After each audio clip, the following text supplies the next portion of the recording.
Si vous avez bien écouté, si vous avez commencé à réfléchir, de voir comment vous fonctionnez, mais c'est un tout petit bout du voile. Il y en a un autre qui est beaucoup plus redoutable. Vous en tant que victime, moi aussi en tant que victime, nous sommes tous victimes. Le problème de victime, c'est évidemment, il y a des cas exceptionnels d'abus, de violence, etc.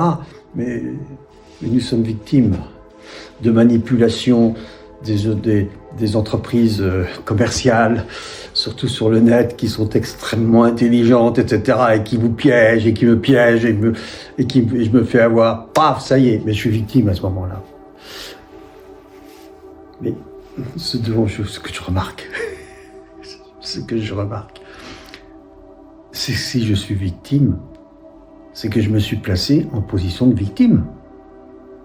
Ok ?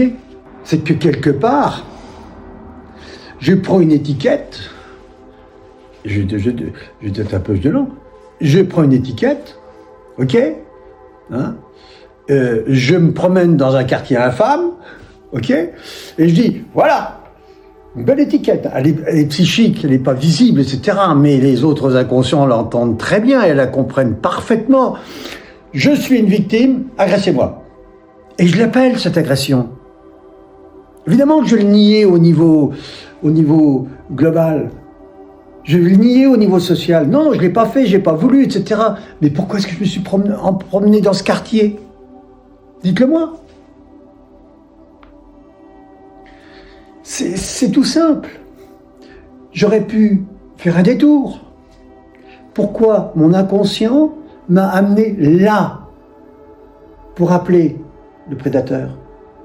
Pourquoi mon inconscient me met sur le net, sur des sites qui vont abuser de ma bonne foi, quoique le terme de bonne foi pourrait être vraiment examiné de plus près. Moi, quand je me suis fait avoir, je ne leur en veux pas. C'est la seule personne qui a été l'artisan de cette histoire, c'est moi. Et donc de reconnaître que c'est ma responsabilité, déjà là, on ne rentre pas dans le drame. On assume. J'assume que je me suis fait avoir. Oui, ok, je m'assume. Il n'y a pas de problème. Assumer est le premier acte d'intelligence et de responsabilité de l'être humain.